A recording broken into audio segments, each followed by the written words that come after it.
रूडियस modern anime का सबसे अच्छा प्रोटैगनिस्ट में से एक है, पर मैं उसे पसंद नहीं करता। देखो, मैं मानता हूँ ये एनिमे काफी ज्यादा पॉपुलर है, एनिमेशन, फाइट सीन सब काफी अमेजिंग है, जॉबलेस रीइंकार्नेशन की जर्नी काफी ज्यादा इंप्रेसिव है, पर मेरे लिए उस कैरेक्टर को सपोर्ट करना थोड़ा मुश्किल है। मैं जेन्युइनली अब तक ये समझ नहीं पाया कि एनिमे कम्युनिटी का गोल्डन बॉय कैसे बना हुआ है। हाँ, ट्रॉमा डीप है और कॉम्प्लेक्सिटी भी ज्यादा टॉप नॉच है, बट ब्रो ये इंसान घटिया है। मतलब हाँ, मैं मानता हूँ ऐसे लिखे हुए कैरेक्टर्स काम आते हैं जो फ्लॉड और डैमेज और ट्रॉमेटाइज हो, उनकी स्टोरी देख के हमें अच्छा लगे, हम रिलेट कर पाए। इतना प्यार इस एनिमे को मिला कि सीजन 3 भी हाइप पर है, लेकिन भाई मैं फिर भी उसे पसंद नहीं करता। और ये इसलिए नहीं कि वो एक वीक कैरेक्टर है, बिल्कुल नहीं। प्रॉब्लम ये है कि रूडियस ऑथर के हिसाब से एक अच्छा लिखा गया कैरेक्टर होने के बाद भी एक घटिया इंसान है। देखो, स्टोरी शुरू होती है एक पैथेटिक नीड के साथ। एक मोटा लेजी फैटस बंदा अपनी पूरी लाइफ एक रूम में बैठकर बर्बाद कर देता है, वो भी वीडियो गेम हेंटाई और अपने हाथ का यूज करके। फिर उसका एक्सीडेंट हो जाता है एंड देन बूम, नया वर्ल्ड। लेकिन इसमें क्या प्रॉब्लम है? रीइंकार्नेशन तो हमने पहले भी देखा है ना। देखो, यहाँ थोड़ा अलग है, उसका दिमाग पुरानी दुनिया का ही है। 34 साल के अंकल की सोल एक छोटे से बेबी की बॉडी में है। तुम्हें इस सीन में रियलाइज हो जाएगा कि ये इंसान कितना घटिया है जब तुम इसको ब्रेस्ट मिल्क पीते हुए इसका रिएक्शन देखोगे। मतलब मिल्क बेबी के लिए एक बहुत ही अच्छा न्यूट्रिशन माना जाता है, एक बहुत ही इंपॉर्टेंट चीज मानी जाती है, पर यहाँ इस बंदे ने इस पूरी चीज को एक फैंटेसी बना के रख दिया है। धीरे धीरे जब ये बंदा बड़ा होता है तब इसको अपनी हाउसमेट पर ही गंदी नजर रहती है। कभी कभी ये उसकी अंडरगारमेंट्स चुरा लेता है, और तो ये इतना परवर्ट इंसान है कि इसने अपने पेरेंट्स की प्राइवेसी को भी नहीं समझा।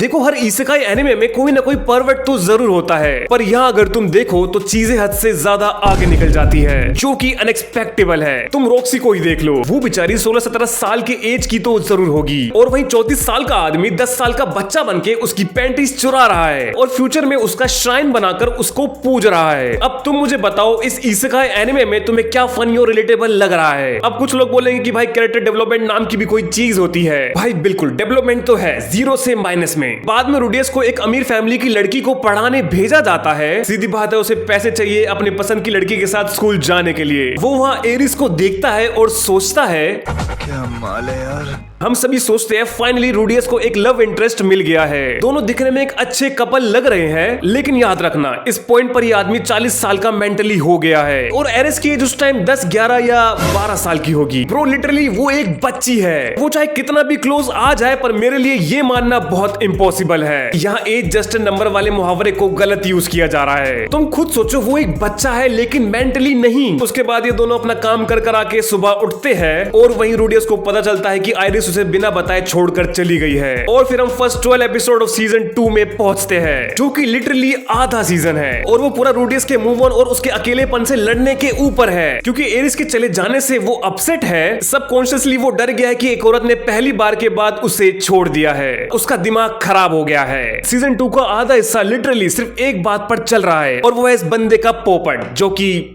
जाग ही नहीं पा रहा। मतलब मैं जानता हूँ इरेक्टाइल डिसफंक्शन सीरियस होता है, और मेरी इससे सिंपैथी भी है, बट भाई ये एनिमे है, एक्शन स्टोरी कुछ तो दो यार। यहाँ तो रूडियस अपने लव के साथ स्पिरिचुअल जर्नी पर निकल चुका है। इरेक्टाइल डिसफंक्शन को ठीक करने के लिए उसको अपनी चाइल्डहुड फ्रेंड सिल्फी मिलती है, जिससे उसकी खोई हुई पावर वापस आ जाती है। ये मेडिकल ट्रीटमेंट का सिलसिला इन दोनों के बीच में चलता ही रहा। कुछ दिनों बाद वो दोनों शादी कर लेते हैं, और उनका अपना बड़ा घर होता है, जिसमें उसकी 2 बहनें, एक वाइफ और रूडियस रहता है। इस मोमेंट में मुझे ये हैप्पी फैमिली लगती है। थोड़े टाइम बाद सिल्फी प्रेग्नेंट हो जाती है। सिल्फी से प्रॉमिस करके रूडियस अपनी मॉम को बचाने की जर्नी पर निकल जाता है। पॉल को पता चलता है कि उसकी वाइफ कहाँ है, और वहीं रूडियस को लिब्रिंथ में रॉक्सी जिंदा और सेफ पाती है। वो लड़की जिसे वो गॉडेस की तरह पूछता था, अब वो उसके साथ है। बैटल में उसके फादर मारे जाते हैं, और वो अपना एक हाथ भी खो देता है, पर उसकी मदर सेफली बच जाती है। उसकी मदर ऐसी स्टेट में है जहाँ वो ना ही कुछ बोल सकती है और ना ही किसी को समझा सकती है। वो अपनी मदर की हालत देख के अपने रूम में चला जाता है, जहाँ उसका डिप्रेशन दूर करने के लिए रॉक्सी आती है। उनके लिए डिप्रेशन दूर करने का तरीका बात करना या इमोशनल सपोर्ट देना नहीं है। रूडियस का तरीका डिफरेंट है। वो अपना रोमांस मोड ऑन कर लेता है, और वहीं शुरू हो जाता है। उसकी मदर साइड वाले कमरे में डिप्रेस्ड है, उनको अपने बच्चे से मिले हुए ज्यादा टाइम नहीं हुआ है। वहीं दोस्त जैसे फादर के मर जाने के बाद आम लोग रोते हैं। यहाँ तो ये रॉक्सी को रुला रहा है। उसकी ऑलरेडी शादी हो चुकी है, उसकी वाइफ ऑलरेडी प्रेग्नेंट है, उसके अंदर का डीमन उस पर हावी हो गया है, जिस जिस वजह से उसने अपनी वाइफ को धोखा दे दिया। एनिमे में इस बारे में इतना बताया नहीं गया, बट मेरे हिसाब से तो ये चीटिंग है। उसके बाद वो रॉक्सी को भी अपना मैरिज प्रपोजल देता है, और सबसे फनी पार्ट पता है क्या है? इस बात से सिल्फी को भी कोई प्रॉब्लम नहीं है। क्या ही चल रहा है इस घर में भाई, मैं नहीं जानता। भाई जरा रूडियस की शक्ल देखो, क्या विक्टिम कार्ड खेल रहा है ये लड़का। ऐसा भोला बन के दिखा रहा है जैसे इसको फैक्स करना ही नहीं आता। मैं तो कह रहा हूँ उसका हाथ कटने की बजाय उसका कंट्रोल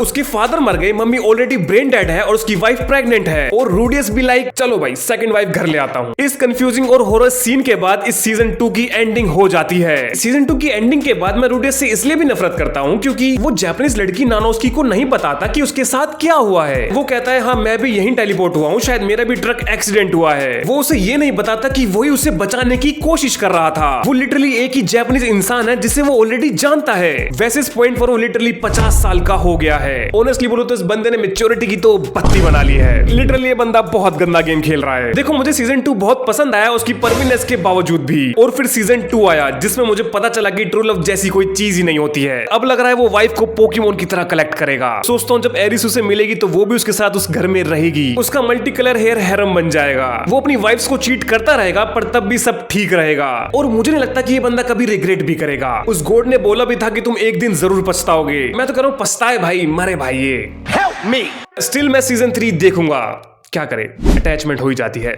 और हाँ स्टोरी गुड है, एनिमेशन भी टॉप टियर है, और हाँ वर्ल्ड भी बहुत ब्यूटीफुल है। बस MC एक वॉकिंग डिसअपॉइंटमेंट है। वेल शायद अब तुम लोगों को पता चल गया होगा कि मैं क्यों इस थर्की को पसंद नहीं करता। वीडियो पसंद आई तो लाइक करो, शेयर करो, कमेंट करो, और जाते जाते चैनल को सब्सक्राइब कर देना अगर ऐसे ही कंटेंट चाहते हो तो। मिलते हैं नेक्स्ट वीडियो में, तब तक के लिए गुड बाय।